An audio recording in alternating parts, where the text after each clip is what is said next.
ಮುತ್ತೈದೆ ಭಾಗ್ಯ ಅಧ್ಯಾಯ 4. ಎಲ್ಲ ಒಡವೆಗಳನ್ನು ತೆಗೆದುಕೊಂಡು ಭವಾನಿಯು ಸೀದಾ ತನ್ನ ತವರು ಮನೆಗೆ ಹೋದಳು. ಮಗಳನ್ನು ನೋಡಿದ ತಕ್ಷಣ ಚಂದ್ರಕಾಂತ್ ಹಾಗೂ ಸುಮಿತ್ರಾರವರು, ಭವಾನಿ, ಇವಾಗ ಬಂದ್ಯಮ್ಮ, ಬಾ ಎಂದು ಖುಷಿಯಿಂದ ಒಳ ಕರೆದರು. ಯಾವ ಮುಖ ಇಟ್ಕೊಂಡು ಒಳಗೆ ಬಾಮ ಅಂತ ಕರೆತಿದ್ದೀರಾ?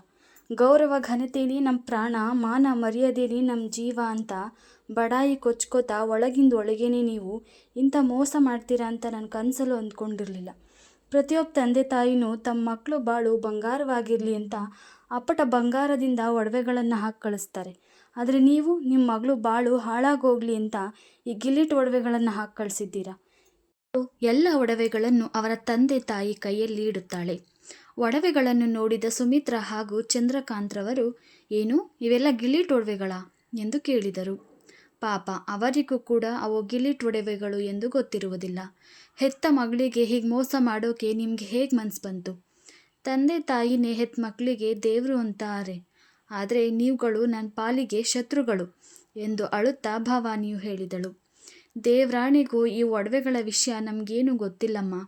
ಎಲ್ಲ ಒಡವೆಗಳನ್ನು ನಿಮ್ಮ ಅತ್ತೆ ಸುಶೀಲಾ ಅವರೇ ಮಾಡಿಸಿದ್ದು. 10,000 ವರದಕ್ಷಿಣೆ ಕೊಡಿ ಎಂದರು, ನಾವು ಕೊಟ್ವಿ ಅಷ್ಟೇ ಎಂದು ಸುಮಿತ್ರಾರವರು ಹೇಳಿದಾಗ ವಿಷಯ ಕೇಳಿದ ಭವಾನಿಗೆ ಶಾಕ್ ಆಯಿತು. ಏನು, ವರದಕ್ಷಿಣೆ ಕೊಟ್ಟು ನನ್ನ ಮದುವೆ ಮಾಡಿದ್ರಾ? ಕೊನೆಗೂ ನನ್ನ ವರದಕ್ಷಿಣೆಯನ್ನು ಸುಳಿಲ್ ಸಿಕ್ಕಿಸಿ ಮೋಸ ಮಾಡಿಬಿಟ್ರಿ ಎಂದು ಭವಾನಿ ಅತ್ತುಗೋಳಾಡಿದಳು. ನೋಡಮ್ಮ, ನಿಂಗೆ ಸಂದೇಹ ಅನ್ನೋ ಭೂತ ಕಾಡಬಾರ್ದು. ಹಾಗಾಗಿ ಇಷ್ಟೆಲ್ಲ ಆದಮೇಲೆ ನಡೆದ ಸತ್ಯ ಏನು ಅಂತ ನಿಂಗೂ ಗೊತ್ತಾಗಲೇಬೇಕು. ಅವತ್ತು ನೀನು ಮದುವೆ ಆಗ್ತೀನಿ ಅಂತ ಒಪ್ಪಿಗೆ ಕೊಟ್ಟ ಮೇಲೆ ನಾವೆಲ್ಲ ಶಾಸ್ತ್ರಿಗಳ ಮನೆಯಲ್ಲಿ ಸಭೆ ಸೇರಿದ್ವಿ. ನಿನ್ನ ಗಂಡನ ಮನೆಯವರು ವರದಕ್ಷಿಣೆ ಬೇಕೇ ಬೇಕು ಅಂತ ಹಠ ಮಾಡಿದರು. ಅವತ್ತು ನಾವು ವರದಕ್ಷಿಣೆ ಕೊಡೋಕೆ ನಿರ್ಧಾರ ಮಾಡದೆ ಹೋದರೆ ಎಲ್ಲಿ ನಿನ್ನ ಮದುವೆ ನಿಂತೋಗುತ್ತೋ ಅನ್ನೋ ಭಯದಿಂದ ನಾವು ಆ ರೀತಿ ಮಾಡಿದ್ವಿ. ಹಾಗೆ ನಾವು ವರದಕ್ಷಿಣೆ ಕೊಟ್ಟಿರುವ ವಿಚಾರ ಪಾಪ ನಿನ್ನ ಗಂಡನಿಗೂ ಕೂಡ ಗೊತ್ತಿಲ್ಲಮ್ಮ ಎಂದು ಚಂದ್ರಕಾಂತ್ ಹೇಳಿದರು. ಈ ಒಡವೆಗಳನ್ನು ನಾವು ಮಾಡಿಸಿದ್ದಲ್ಲಮ್ಮ. 30,000 ಹಣ ಕೊಡಿ, ಒಡವೆಗಳನ್ನೆಲ್ಲ ನಾವೇ ಮಾಡಿಸ್ತೀವಿ ಅಂತ ನಿಮ್ಮತ್ತೆ ಸುಶೀಲಾ ಅವರೇ ಹಣ ತಗೊಂಡ್ರು. ಇದರಲ್ಲಿ ಅವರದ್ದೇ ಏನಾದರೂ ಕೈವಾಡ ಇರಬೇಕು ಅನಿಸುತ್ತೆ ಎಂದು ಸುಮಿತ್ರಾರವರು ನಡೆದ ಸತ್ಯಾಂಶ ಎಲ್ಲ ಭವಾನಿಗೆ ತಿಳಿಸಿದರು. ಯಾರ ಕೈವಾಡನೋ ಏನೋ, ಒಟ್ಟಿನಲ್ಲಿ ನಿಮ್ಮನ್ನು ನನ್ನ ತಂದೆ ತಾಯಿಯಾಗಿ ಪಡೆದಿದ್ದೀನಲ್ಲ, ನಾನು ಬಹಳ ಪುಣ್ಯ ಮಾಡಿದ್ದೆ ಬಿಡಿ ಎಂದು ಅಳುತ್ತಾ, ಇನ್ಯಾವತ್ತೂ ಈ ಮನೆ ಹೊಸಲು ತುಳಿಯಲ್ಲ ನಾನು. ಇವತ್ತಿಗೆ ನನ್ನ ನಿಮ್ಮ ಸಂಬಂಧ ಸತ್ತು ಹೋಯಿತು ಎಂದು ಅಳುತ್ತಾ ಮನೆಯಿಂದ ಆಚೆ ಓಡಿದಳು.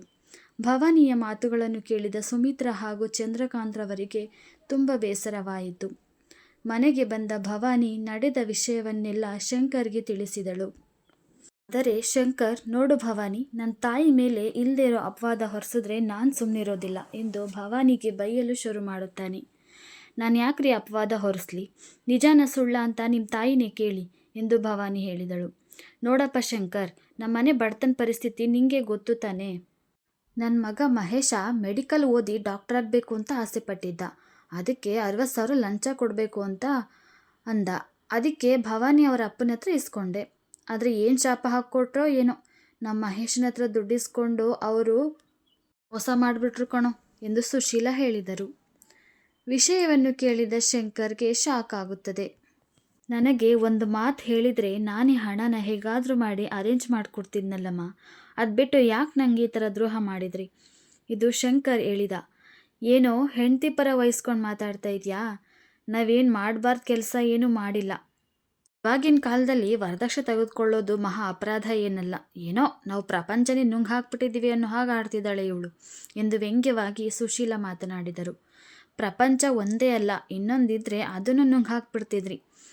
ವರದಕ್ಷಿಣೆ ಹಣದ ಜೊತೆ ನಿಮ್ಮ ಮಗಳಿಗೆ ನಾವೇ ಒಡವೆ ಮಾಡ್ಸಾಕ್ತೀವಿ ಅಂತ 30,000 ಹಣ ತಗೊಂಡು ಈ ಗಿಲಿಟ್ ಒಡವೆಗಳನ್ನು ನನ್ನ ಕುತ್ತಿಗೆಗೆ ಹಾಕಿದ್ರಲ್ಲ, ನೀವು ಮನುಷ್ಯರಲ್ಲ, ರಾಕ್ಷಸರು ಎಂದು ಕೋಪದಿಂದ ಬೈದಳು.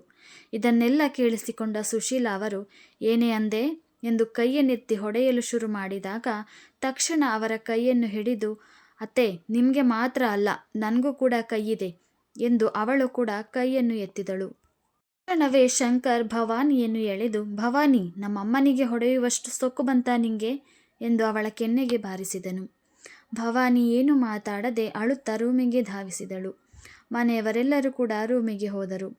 ಭವಾನಿಯು ಅಳುತ್ತಾ ಕುಳಿತಿದ್ದಳು. ರೂಮಿನೊಳಗೆ ಬಂದ ಶಂಕರ್ ಅವಳನ್ನು ನೋಡಿ ಒಡೆದದ್ದನ್ನು ನೆನೆಸಿಕೊಂಡು ಬೇಸರ ಮಾಡಿಕೊಂಡ.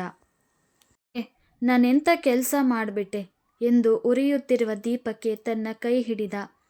ತಕ್ಷಣವೇ ಆ ದೃಶ್ಯವನ್ನು ನೋಡಿದ ಭವಾನಿಯು, ಅಯ್ಯಯ್ಯೋ ರೀ, ಏನು ಮಾಡ್ತಿದ್ದೀರಾ?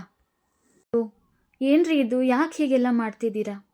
ಆವೇಶನ ಹತೋಟಿಯಲ್ಲಿಟ್ಕೊಳ್ದೆ ದುಡುಕಿ ತಪ್ಪು ಮಾಡಿದ್ದು ನಾನು. ನೀವ್ಯಾಕೆ ಶಿಕ್ಷೆ ಅನುಭವಿಸ್ಬೇಕು ಎಂದಳು. ಇಲ್ಲ ಭವಾನಿ, ನನ್ನ ತಡಿಬೇಡ. ಕಟ್ಕೊಂಡಿರೋ ಹೆಂಡತಿ ಕೆನ್ನೆಗೆ ಹೊಡೆದ ಈ ಕೈ ಸುಟ್ಟು ಭಸ್ಮ ಆಗೋಗ್ಲೇಬೇಕು. ನನಗೆ ಹುಚ್ಚಿಡಿತಾ ಇದೆ. ನನ್ನ ಸಾಕಿ ಸಲಹಿದ ತಾಯಿಗೆ ಬೆಲೆ ಕೊಡ್ಲಾ, ಇಲ್ಲ ಸರ್ವಸ್ವನು ಬಿಟ್ಟು ನನ್ನ ನಂಬ್ಕೊಂಡು ಬಂದಿರೋ ನಿನಗೆ ಬೆಲೆ ಕೊಡ್ಲಾ? ಮಾತಿಗೆ ನಾನು ಬೆಲೆ ಕೊಡಬೇಕು ಒಂದು ಅರ್ಥ ಆಗ್ತಿಲ್ಲ ಎಂದನು ಶಂಕರ್. ಮುತ್ತು ಕೊಡೋಳು ಬಂದ್ಲು ಅಂತ ತುತ್ತು ಕೊಟ್ಟವಳು ಮರಿಬಾರ್ದು ರೀ. ಹೆಂಡತಿಗಿಂತ ತಾಯಿಗೆ ಮೊದಲು ಬೆಲೆ ಸಿಗಬೇಕು ಎಂದಳು ಭವಾನಿ. ಹೌದು ನಿಜ, ತಾಯಿಗೆ ಮೊದಲು ಬೆಲೆ ಸಿಗಬೇಕು. ನನ್ನ ಹೆತ್ತ ತಾಯಿನ ಕಳ್ಕೊಂಡು ತಬ್ಲಿಯಾಗಿದ್ದ ನನ್ನನ್ನು ನೋಡ್ಕೊಳ್ಳೋದಕ್ಕೆಂದೇ ನನ್ನ ತಂದೆ 2ನೇ ಮದುವೆ ಮಾಡಿಕೊಂಡ್ರು. ಅನಾರೋಗ್ಯದಿಂದ ಸಾವಿನ ದವಡೆಯಲ್ಲಿದ್ದ ನನ್ನನ್ನು ಈ ಚಿಕ್ಕಮ್ಮನೇ ನನ್ನ ಕಾಪಾಡಿದ್ದು. ತನ್ನ ಆರೋಗ್ಯನೂ ಲೆಕ್ಕಿಸದೆ ನನ್ನ ಪ್ರಾಣ ಕಾಪಾಡಿದ ಈ ತಾಯಿ ಋಣನ ನಾನು ಎಷ್ಟು ಜನ್ಮ ಎತ್ತಿದ್ರೂ ತೀರ್ಸೋದಕ್ಕೆ ಸಾಧ್ಯ ಇಲ್ಲ. ಭವಾನಿ, ಇವತ್ತು ನಾನು ಬದುಕಿದ್ದೀನಿ ಅಂದರೆ ಅದು ಈ ಚಿಕ್ಕಮ್ಮನ ಪ್ರೀತಿಯಿಂದ, ಮಮಕಾರದಿಂದ. ಈ ದೇಹ ಇರೋದೇ ಅವರ ಸೇವೆಗಾಗಿ. ನಾನು ಒಪ್ಪ ತಿಂದರೂ ಪರವಾಗಿಲ್ಲ. ಈ ಸಂಸಾರದಲ್ಲಿ ಎಲ್ಲರೂ ಸಂತೋಷವಾಗಿ ಸುಖವಾಗಿರಬೇಕು. ಈ ಮನೆಯಲ್ಲಿ ಸದಾ ನಗು ತುಂಬಿ ತುಳುಕಾಡ್ತಿರ್ಬೇಕು ಅಂತ ಹಗಲು ರಾತ್ರಿ ಆ ದೇವರಲ್ಲಿ ನಾನು ಪ್ರಾರ್ಥಿಸುತ್ತಾ ಇದ್ದೀನಿ ಎಂದು ಶಂಕರ್ ಅತ್ತನು. ದಯವಿಟ್ಟು ನನ್ನ ಕ್ಷಮಿಸ್ಬಿಡ್ರಿ. ನಿಮ್ಮ ಮನಸ್ಸಲ್ಲಿ ಇಷ್ಟು ನೋವು ತುಂಬಿಕೊಂಡಿರೋದನ್ನು ಅರ್ಥ ಮಾಡ್ಕೊಳ್ಳದೆ ನಾನು ನಿಮ್ಮ ಮನಸ್ಸನ್ನು ನೋಯಿಸ್ಬಿಟ್ಟೆ. ಇವತ್ತಿಂದ ನಾನು ನಿಮ್ಮ ಮನಸ್ಸಿನ ವಿರುದ್ಧವಾಗಿ ನಡ್ಕೊಳ್ಳೋದಿಲ್ಲ ಎಂದು ಶಂಕರ್ನ ಕಾಲಿಗೆ ಬಿದ್ದಳು ಭವಾನಿ. ಮಾರನೇ ದಿನ ಬೆಳಗ್ಗೆ ಶಂಕರ್ ಫ್ಯಾಕ್ಟರಿಗೆ ಹೊರಟನು. ತನ್ನ ತಂದೆಗೆ ನಾನು ಹೋಗಿ ಬರ್ತೀನಿ ಎಂದು ಹೇಳಿದ. ಶಂಕರ್ನ ತಂದೆ, ಶಂಕರ್, ನಿನ್ನ ತಂಗಿ ಮದುವೆ ಮಾಡೋದಕ್ಕೆ ನೀನು ಪಡ್ತಾ ಇರೋ ಪಾಡನ್ನು ನನ್ನ ಕೈಯಲ್ಲಿ ನೋಡೋಕ್ಕಾಗ್ತಾ ಇಲ್ಲಪ್ಪ. ಅದಕ್ಕೆ ನಾನೊಂದು ಉಪಾಯ ಹೇಳ್ತೀನಿ, ನೀನು ತಪ್ಪು ತಿಳ್ಕೊಳ್ಳೋದಿಲ್ಲ ಅಂದರೆ.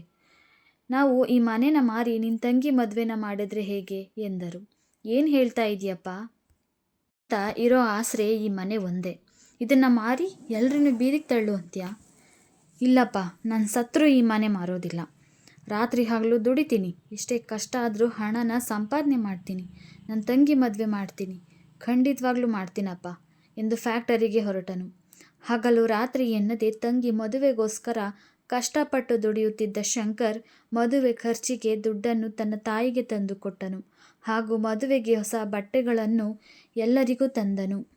ಭವಾನಿಯು ಪ್ರತಿದಿನ ತನ್ನ ಗಂಡ ಬರುವಿಕೆಗಾಗಿ ಕಾಯುತ್ತಿದ್ದಳು. ಕೆಲವು ದಿನ ಹೀಗೆ ನಡೆಯಿತು. ತನ್ನ ಆರೋಗ್ಯದ ಬಗ್ಗೆಯೂ ಕಾಳಜಿ ಮಾಡದ ಶಂಕರ್ ಪ್ರತಿದಿನ ಹಗಲು ರಾತ್ರಿ ಎನ್ನದೆ ತನ್ನ ಶಕ್ತಿ ಮೀರಿ ದುಡಿದು ಅವನ ಆರೋಗ್ಯವು ಹದಗೆಟ್ಟಿತು. ಛಲ ಬಿಡದೆ ಪ್ರತಿದಿನ ಫ್ಯಾಕ್ಟರಿಗೆ ಹೋಗಿ ಕೆಲಸ ಮಾಡುತ್ತಿದ್ದನು. ಹೀಗೆ ಮಾಮೂಲಿಯಂತೆ ಫ್ಯಾಕ್ಟರಿ ಕೆಲಸ ಮುಗಿಸಿ ಮನೆಗೆ ತನ್ನ ಸೈಕಲಿನಲ್ಲಿ ಹೋಗುತ್ತಿದ್ದ. ಮೊದಲೇ ಆರೋಗ್ಯವು ಸರಿಯಿಲ್ಲದ ಕಾರಣ ಸೈಕಲನ್ನು ತುಳಿಯಲು ಕೂಡ ಆಗದೆ ತುಂಬ ಸುಸ್ತಾಗುತ್ತಿತ್ತು. ಕಣ್ಣುಗಳು ಕೂಡ ಮಂಜಾಗುತ್ತಿದ್ದವು. ಆದರೂ ಸೈಕಲಿನಲ್ಲಿ ನಿಧಾನವಾಗಿ ಮುಂದೆ ಹೋಗುತ್ತಿದ್ದ ಶಂಕರ್ಗೆ ತಲೆ ತಿರುಗಿದಂತಾಗಿ ಮುಂದೆ ಬರುತ್ತಿದ್ದ ಲಾರಿಯನ್ನು ಕೂಡ ನೋಡದೆ ಸಡನ್ನಾಗಿ ಲಾರಿ ಮತ್ತು ಸೈಕಲ್ಗೆ ಡಿಕ್ಕಿ ಹೊಡೆಯಿತು.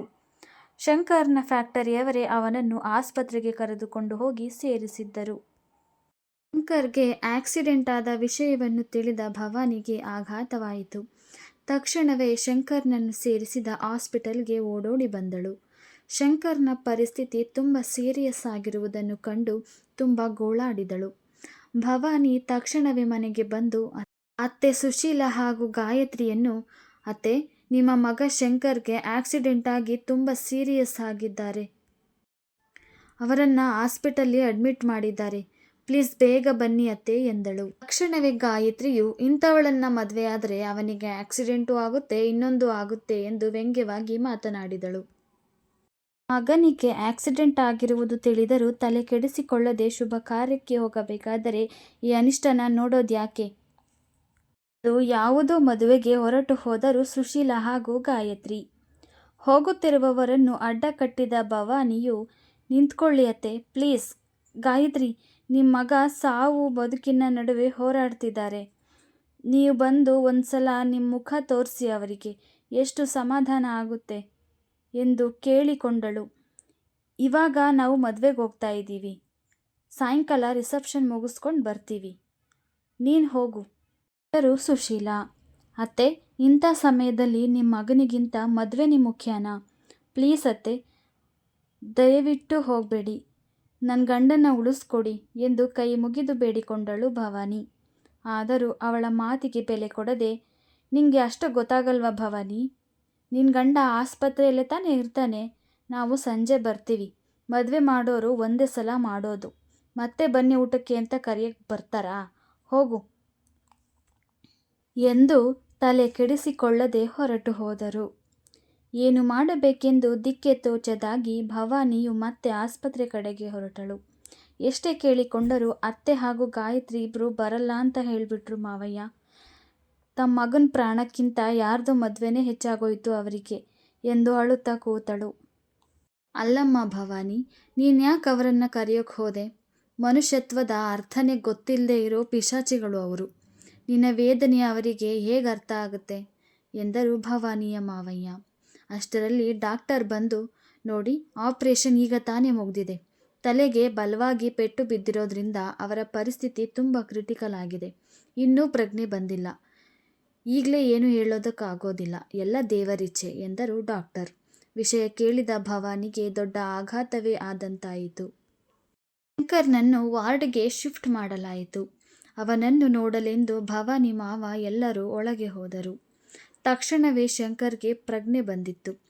ಪ್ರಜ್ಞೆ ಬಂದ ತಕ್ಷಣ ಅವನು ಮೊದಲು ತಾಯಿಯನ್ನು ಕೇಳಿದ, ಅಮ್ಮ ಬರಲಿಲ್ವಾ ಎಂದು. ಬರ್ತಾಳಪ್ಪ, ಬರ್ತಾಳೆ ಎಂದು ಅವನನ್ನು ಸಮಾಧಾನಿಸಿದರು ಶಂಕರ್ನ ತಂದೆ. ಭವಾನಿಯನ್ನು ಹತ್ತಿರಕ್ಕೆ ಕರೆದ ಶಂಕರ್, ಭವಾನಿ, ನಿನ್ನ ಒಬ್ಳನ್ನೇ ಒಂಟಿಯಾಗಿ ಬಿಟ್ಟು ನಾನು ಹೊರಟು ಹೋಗ್ತಿದ್ದೀನಿ. ಮುಂದೆ ಏನಾಗುತ್ತೆ ಅಂತ ಚೆನ್ನಾಗಿ ಗೊತ್ತಿದೆ. ವಿಧಿ ಬರಹ ಬದಲಾಯಿಸೋಕ್ಕೆ ಯಾರಿಂದಲೂ ಸಾಧ್ಯವಿಲ್ಲ. ಬೆಟ್ಟದಷ್ಟು ಜವಾಬ್ದಾರಿನ ನಿನ್ನ ತಲೆ ಮೇಲೆ ಹೊರಿಸಿ ನಾನು ಹೊರಟೋಗ್ತಾ ಇದ್ದೀನಿ. ನೀನೇ ನಾನಾಗಿ ಕೆಲವು ಕರ್ತವ್ಯಗಳನ್ನು ನಿಭಾಯಿಸಬೇಕು. ನಡ್ಸ್ಕೊಡ್ತೀಯಾ? ನಡ್ಸ್ಕೊಡ್ತೀನಿ ಅಂತ ಭಾಷೆ ಕೊಡು ಎಂದು ಕೇಳಿದನು. ದಯವಿಟ್ಟು ಹೀಗೆಲ್ಲ ಮಾತಾಡಬೇಡ್ರಿ, ನಿಮಗೇನೂ ಆಗೋದಿಲ್ಲ. ಭವಾನಿ ಅಳತೊಡಗಿದಳು. ನನ್ನ ಮುತ್ತೈದೆ ಭಾಗ್ಯದ ಸಾಕ್ಷಿಯಾಗಿಯೂ ನಾನು ನಿಮ್ಮ ಮಾತನ್ನು ನಡ್ಸ್ಕೊಡ್ತೀನಿ, ಅದೇನು ಅಂತ ಹೇಳಿ ಎಂದಳು ಭವಾನಿ. ನೋಡು ಭವಾನಿ, ಇಷ್ಟು ದಿನ ನಮ್ಮ ಮನೆ ಹೇಗಿತ್ತು, ಮುಂದೇನೂ ಹಾಗೇ ಇರಬೇಕು. ಎಲ್ಲರೂ ಸಂತೋಷವಾಗಿರಬೇಕು. ನನ್ನ ಸ್ಥಾನದಲ್ಲಿ ನೀನು ನಿಂತು ನನ್ನ ಸಂಸಾರನ ನಡೆಸ್ಕೊಂಡು ಹೋಗಬೇಕು. ನನ್ನ ತಂಗಿ ಗೌರಿಯ ಮದುವೆ ಮಾಡಬೇಕು. ಅಮ್ಮ ಮಹೇಶ ತನ್ನ ಕಾಲ ಮೇಲೆ ತಾನು ನಿಂತ್ಕೊಳ್ಳೋ ಹಾಗೆ ಮಾಡಬೇಕು. ನನ್ನ ತಂಗಿ ಗಾಯತ್ರಿ ಸಂಸಾರಕ್ಕೆ ನೆಲೆ ಸಿಗೋ ಹಾಗೆ ಮಾಡಬೇಕು. ನಮ್ಮ ಅಮ್ಮನ್ನ ತುಂಬ ಚೆನ್ನಾಗಿ ನೋಡ್ಕೋಬೇಕು. ನಡ್ಸ್ಕೊಡ್ತೀಯಾ ಭವಾನಿ ಎಂದು ದುಃಖದಿಂದ ಕೇಳಿದ ಶಂಕರ್. ಖಂಡಿತವಾಗ್ಲೂ ನೀವು ಹೇಳಿದ್ದನ್ನೆಲ್ಲ ನಾನು ನಡ್ಸ್ಕೊಡ್ತೀನಿ ರೀ. ನಿಮ್ಮ ಸುಖ ಸಂತೋಷಕ್ಕೆ ಹಗಲು ರಾತ್ರಿ ಹೆಗಲು ಕೊಡ್ತೀನಿ ಅಂತ ಹೇಳಿದ ಹಾಗೆ ನಿಮ್ಮ ಜವಾಬ್ದಾರಿನೆಲ್ಲ ನಾನು ಹೊತ್ಕೊಂಡು ನಾನು ನಡ್ಸ್ಕೊಡ್ತೀನಿ ಎಂದು ಮಾತು ಕೊಟ್ಟಳು ಭವಾನಿ. ಶಂಕರ್ ಭವಾನಿಯ ಮುಖವನ್ನೇ ನೋಡುತ್ತಾ, ಯಾವಾಗಲೂ ನೀನು ಹೀಗೆ ಇರಬೇಕು, ನಿನ್ನ ಹಣೆ ಮೇಲೆ ಅರಿಶಿಣ ಕುಂಕುಮ ಸದಾ ಕಾಲ ಇರಬೇಕು ಎಂದು ಅವಳನ್ನೇ ನೋಡುತ್ತಾ ಇಹಲೋಕವನ್ನು ತ್ಯಜಿಸಿದನು ಶಂಕರ್. ಎಲ್ಲರಿಗೂ ಆಘಾತವಾಯಿತು. ಜೋರಾಗಿ ಅಳತೊಡಗಿದರು. ಭವಾನಿಯ ಆಕ್ರಂದನ ಮುಗಿಲು ಮುಟ್ಟಿತು. ಎಲ್ಲ ಕಾರ್ಯಗಳನ್ನು ಮುಗಿಸಿ ಮನೆಗೆ ತೆರಳಿದರು. ಒಬ್ಬೊಬ್ಬರು ಒಂದೊಂದು ಮೂಲೆಯಲ್ಲಿ ಕುಳಿತಿದ್ದರು. ಭವಾನಿಯು ಶಂಕರ್ನ ಫೋಟೋವನ್ನು ನೋಡಿ ಅಳುತ್ತಾ ಕೂತಿದ್ದಳು. ಮಾರನೆಯ ದಿನ ವಿಷಯ ತಿಳಿದ ಚಂದ್ರಕಾಂತ್ ಹಾಗೂ ಸುಮಿತ್ರಾರವರು ತಮ್ಮ ಮಗಳನ್ನು ನೋಡಲೆಂದು ಶಂಕರ್ನ ಮನೆಗೆ ಬಂದರು. ಅವರನ್ನು ನೋಡಿದ ಭವಾನಿಯು, ಬಂದ್ರಾ? ನಿಮ್ಮ ಅಳಿಯನ ಜೊತೆ ನಿಮ್ಮ ಮಗಳು ಕೂಡ ಸತ್ತಿದಳೋ ಬದುಕಿದಳೋ ಅಂತ ನೋಡೋದಕ್ಕೆ ಬಂದ್ರಾ ಎಂದಳು. ಭವಾನಿ, ಹೀಗೆಲ್ಲ ಮಾತಾಡಬೇಡಮ್ಮ. ನಾವು ನಿನ್ನ ಹೆತ್ತ ತಂದೆ ತಾಯಿಗಳು. ನೋಡು ಭವಾನಿ, ಗಂಡ ತೀರೋದ್ಮೇಲೆ 10 ದಿನದೊಳಗೆ ಕೊನೆ ಬಾರಿ ತವರ ಮನೆಯಲ್ಲಿ ಅರಿಶಿನ ಕುಂಕುಮ ಇಟ್ಕೋಬೇಕಮ್ಮ ಎಂದರು ಸುಮಿತ್ರಾ. ಹೆತ್ತ ತಂದೆ ತಾಯಿಯನ್ನು ಸಂಬಂಧ ಆವತ್ತೇ ಸತ್ತೋಯ್ತು. ನೋಡಮ್ಮ, 10 ದಿನದೊಳಗೆ ಕುಂಕುಮ ಇಟ್ಕೊಂಡು ಆಮೇಲೆ ತೆಗಿಬೇಕಾ? ಅದು ನನ್ನಿಂದ ಸಾಧ್ಯ ಇಲ್ಲ. ನನಗೆ ಈ ಸಮಾಜ ಮುಖ್ಯ ಅಲ್ಲ, ನನಗೆ ನನ್ನ ಗಂಡ ಮುಖ್ಯ ಎಂದಳು ಭವಾನಿ. ಶಂಕರ್ನ ತಂದೆಯು ಚಂದ್ರಕಾಂತ್ರವರಿಗೆ, ನೋಡಿ ಬೀಗ್ರೆ, ನಮ್ಮ ಮಗ ಸತ್ತಿಲ್ಲ. ಅವನ ಆತ್ಮ ನನ್ನ ಸೊಸೆ ಮುತ್ತೈದೆಯ ಭಾಗ್ಯದಲ್ಲಿ ಬೆರ್ತು ಹೋಗಿದೆ ಎಂದರು. ಚಂದ್ರಕಾಂತ್ ಹಾಗೂ ಸುಮಿತ್ರರವರು ಏನು ಮಾತಾಡದೆ ತಮ್ಮ ಮನೆ ಕಡೆ ತೆರಳಿದರು. ಭವಾನಿಯು ಶಂಕರ್ನ ನೆನಪಿನಲ್ಲಿ ಅಳುತ್ತಾ ಗೋಡೆಗೊರಗಿ ಕುಳಿತಳು. ಸಂಚಿಕೆ ಮುಂದುವರಿಯುತ್ತದೆ.